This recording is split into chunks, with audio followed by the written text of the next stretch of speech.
In a former article, our readers have been shewn the fundamental sources of literary inspiration and its leading prerequisites to expression. It remains to furnish hints concerning expression itself, its forms, customs, and technicalities, in order that the young writer may lose nothing of force or charm in presenting his ideas to the public. Grammar.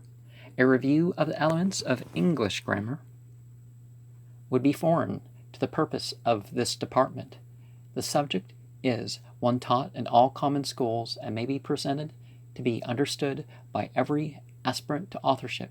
It is necessary, however, to caution the beginner to keep a reliable grammar and dictionary always beside him, that he may avoid in his compositions the frequent errors which imperceptibly corrupt even the purest ordinary speech.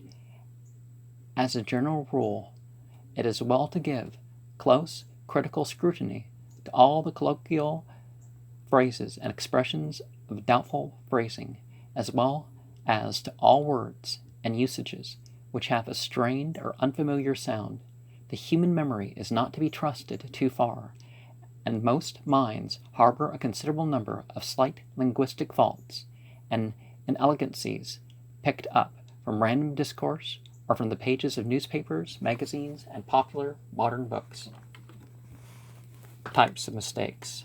Most of the mistakes of young authors, aside from those gross violations of syntax which ordinary education corrects, may perhaps be enumerated as follows: erroneous plurals of nouns, as valleys or echoes;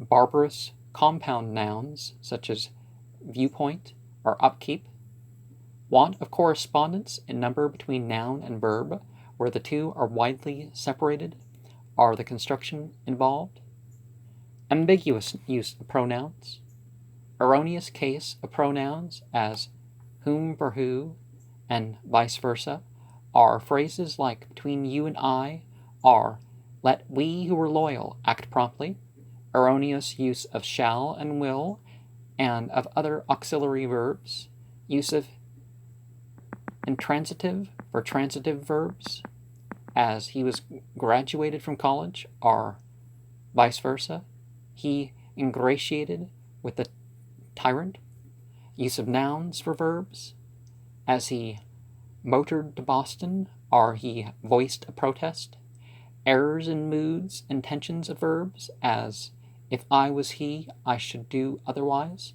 or he said the earth was round; the split infinitive, as to calmly glide; the erroneous perfect infinitive, as last week I expected to have met you;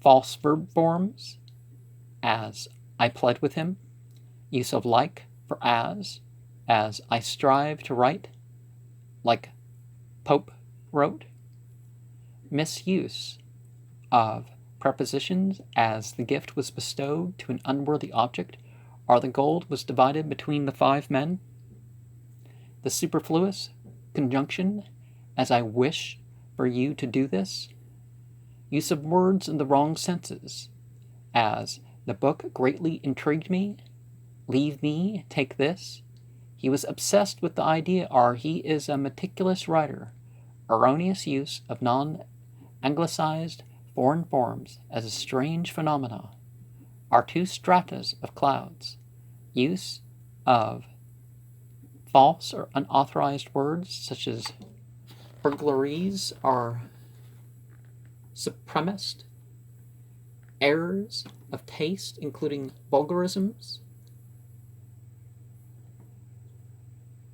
pompousness, repetition, vagueness, ambiguousness, colloquialism, bathos, bombast,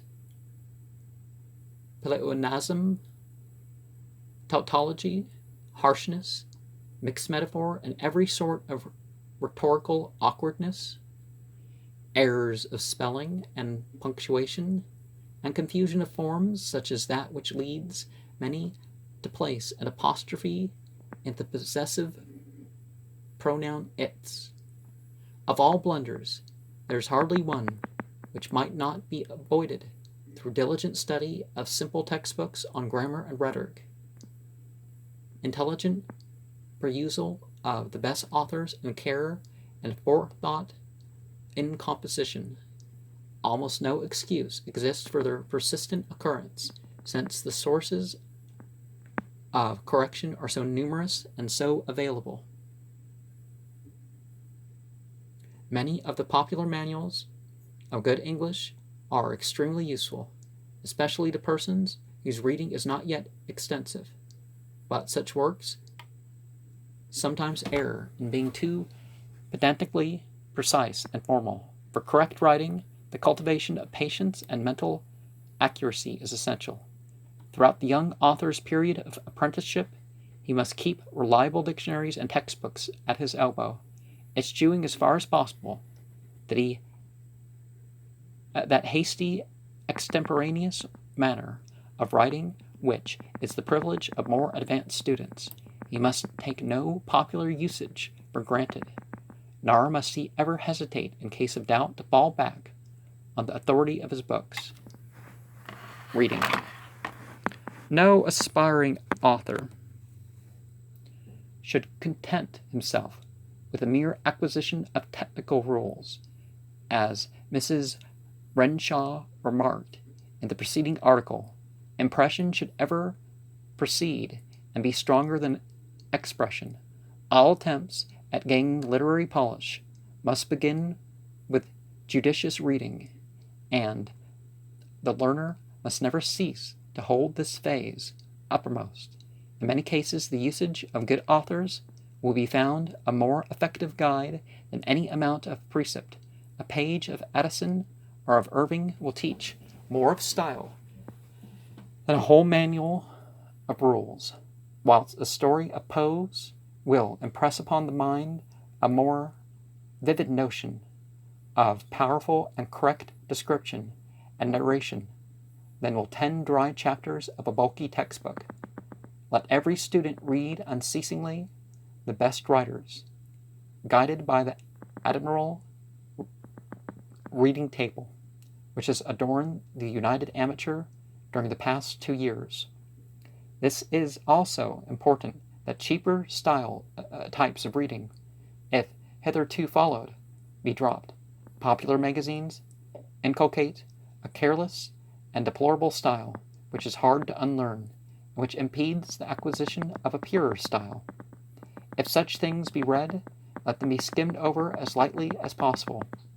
An excellent habit to cultivate is the analytical study of the King James Bible. For simple, yet rich and forceful English, this masterly production is hard to equal, and even though its Saxon vocabulary and poetic rhythm be unsuited to general composition, it is an invaluable model for writers on quaint and imaginative themes. Lord Dunsany, perhaps the greatest living prose artist, derived nearly all of his stylistic tendencies from the Scriptures, and the contemporary critic Boyd points out very acutely the loss sustained by most Catholic Irish writers through their unfamiliarity with the historic volume and its traditions. Now, there's over 100 King James versions of the Bible, so let's remember that part. Vocabulary. One superlatively important effect of wide reading is the enlargement of vocabulary which accompanies it. The average student is gravely impeded by the narrow range of words from which he must choose, and he soon discovers that in long compositions he cannot avoid monotony.